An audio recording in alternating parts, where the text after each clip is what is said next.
When it comes to tone shaping and sound designing and making guitar tones, some of the most challenging sounds that you could ever make are high gain tones. And one of the best to ever be recorded is the guitar sound in Du Hast by Rammstein. So as a tribute to such a masterpiece of guitar sound and exquisite taste, today my friend we're recreating the Du Hast guitar sound, of course my way. And let me tell you, when we're done with this, you can play the song in the background, use this tone, and feel like sort of like you belong in the track. Let's go check it out together, my friend. I'm Jorge Lanza, sing now. We break it down, baby.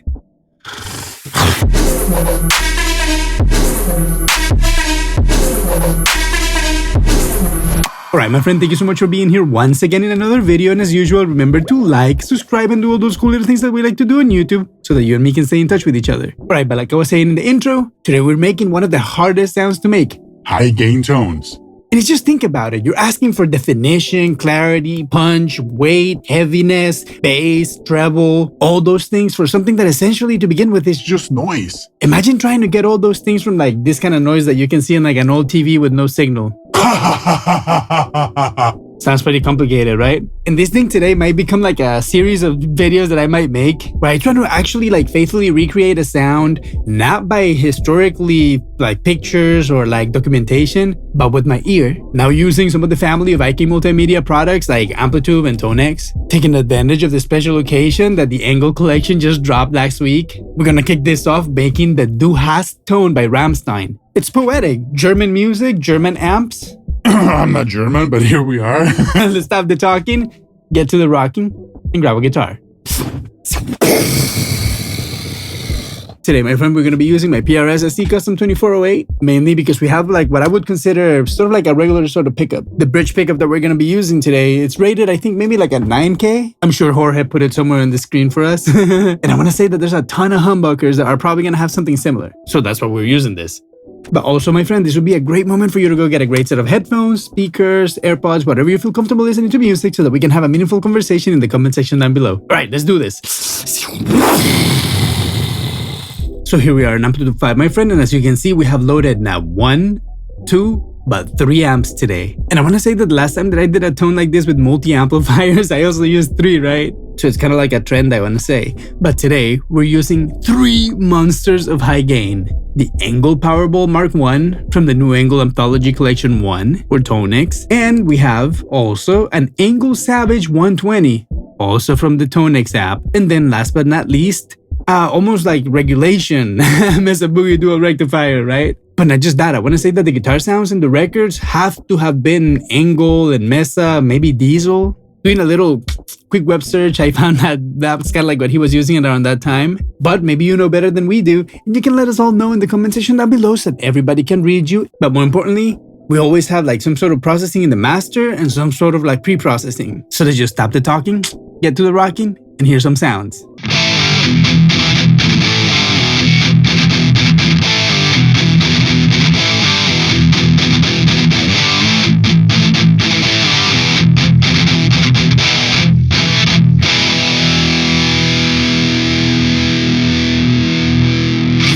So yeah, very, very heavy tone. Okay, so let's just hear what's going on. The first amp that I dropped here in this collection was the Powerball because it's the one that I was familiar with and I knew that I could make that sound like, sort of like the Rammstein tone. So let's go to our mixer section and just hear what it sounds like. Mute cabinet 3, mute cabinet 2, and we're left with nothing but cabinet 1. And I'm hoping to do a little bit of like volume balancing because this is not gonna sound anywhere near to what we had at the end. Let's turn our master section off and let's turn our compressor on the way in off as well. And let's hear what that Powerball sounded like.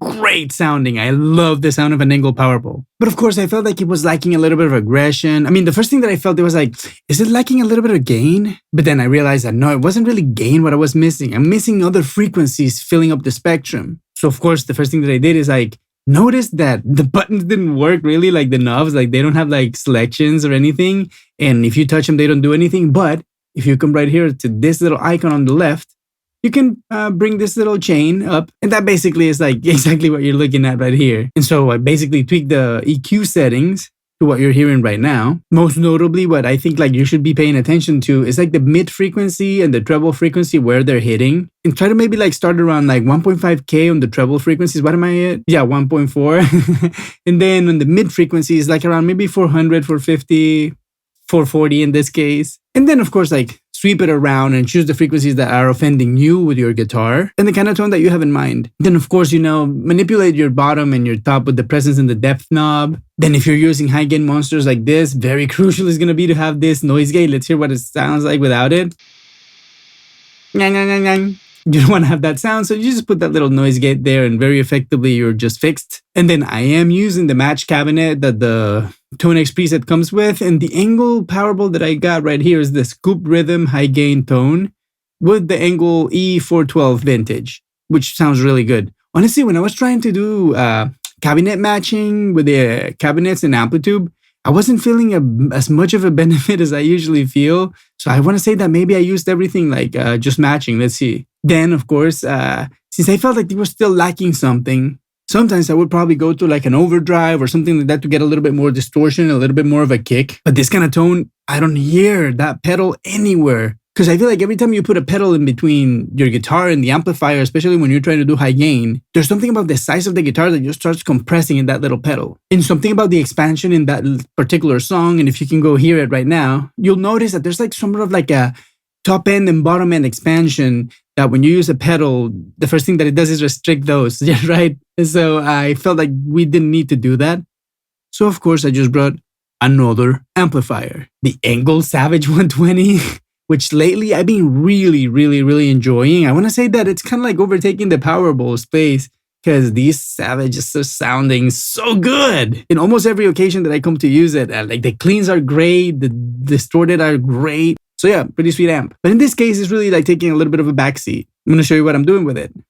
Let's mute our cabinet 1 and let's just hear what's happening on our cabinet 2.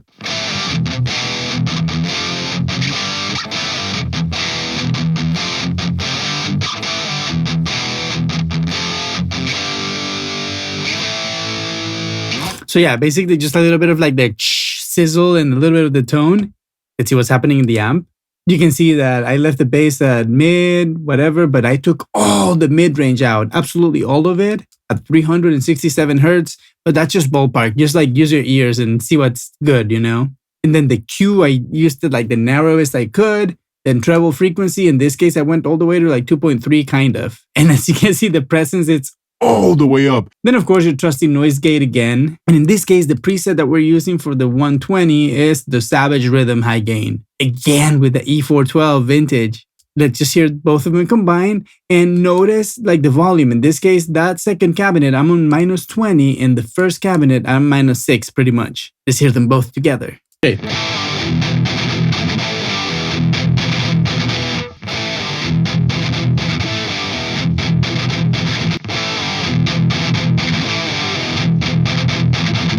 So yeah, it just basically brings it back to life and it just makes it a little bit more awake, so to speak. Just that little extra brightness and bite just really go a long way. And then last but not least, the Mesa Boogie Duo rectifier that we all know and love. In this case, my settings are as follow. Presence all the way down to 0, gain all the way up, treble all the way up, mid all the way down in the bass, wherever it was. But very importantly, I don't know why it came to my mind, the idea to go check the back. And I played with the tubes and I ended up using the 606s. I don't know, try whatever you want to use, but it felt to me like for the tone that was the best. Let's start hearing just the Mesa Boogie and see what's up. And the level of the Mesa Boogie is actually a lot higher. Look, -15.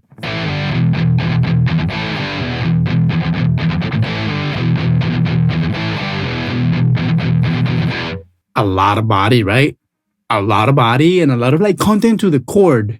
So while we're getting a lot of brightness from the Savage, we're getting a lot of the body from the Mesa Boogie. Now let's hear the three of them combined.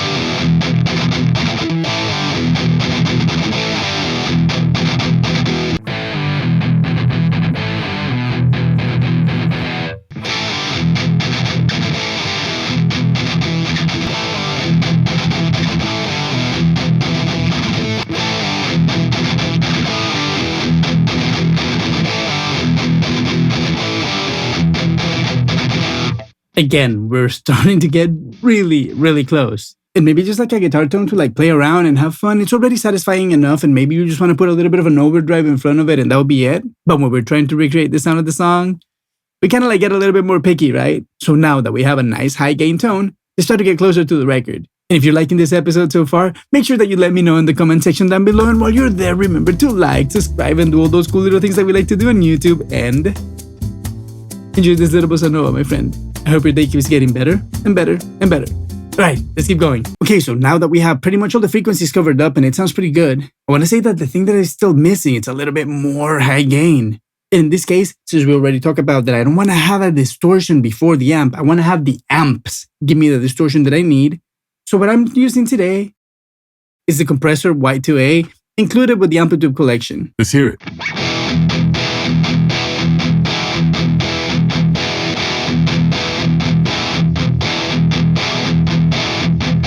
And even though it doesn't seem like much, what I feel translating in my pick in hand is that I don't have to like dig in so hard to get as much bite as I have.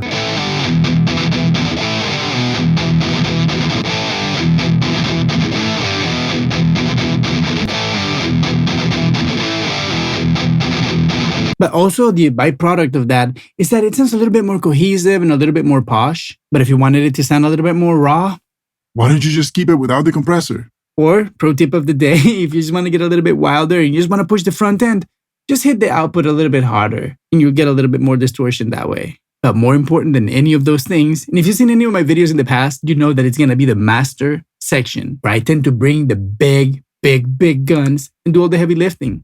In this case, my friend, I have a couple very well-used friends that you always see here in the channel, like the EQ81 and the VEQ1A, but something that I don't usually bring to the channel, the tube compressor.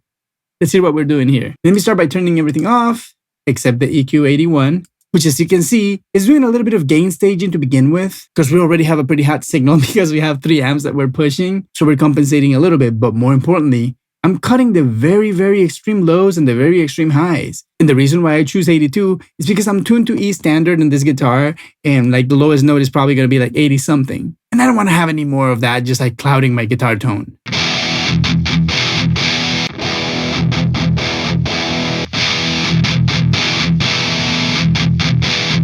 A little bit more balanced, I want to say. And maybe you still feel that maybe without the EQ was a little bit better for your taste. Feel free to keep it that way, but we're trying to get closer to Rammstein, so of course I had to do that. And then the next thing that I did was bring the VEQ1A, and this is the one that's doing all the tone shaping. Let's hear it.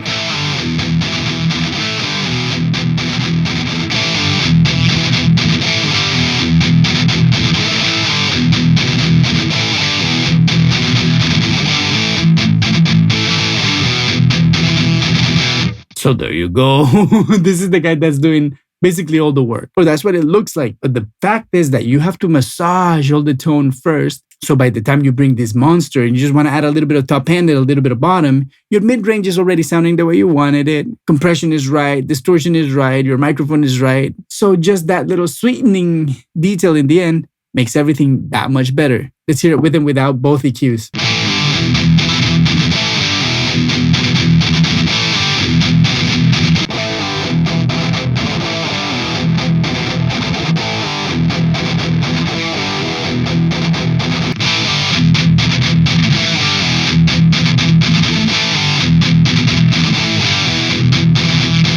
But still, I felt like it needed just that little bit of extra salt. So let's just add that compressor.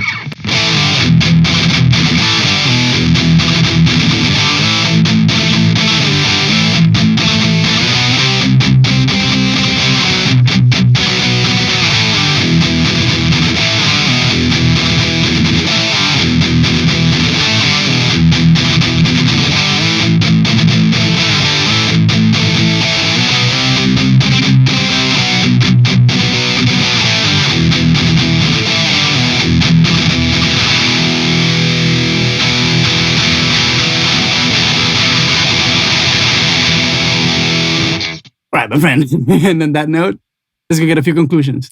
So there you have it, my friend. One of the best high gain tones that I've ever heard in my life. And one of like maybe like the catchiest tunes of the 2000s. Like I want to say that for a metal song, that is a very, very pop hook. And don't even get me started on the vocals, the drums, the little synthy part. I mean, that's a hit through and through, but that's a subject for a different time. What really, really matters today is that we really accomplished that sound. And I want to encourage you to actually go into like your DSP, like iTunes, Whatever it is that you use, play the song like maybe like around 80% or 90% of the volume and just start playing with it. be part of the band.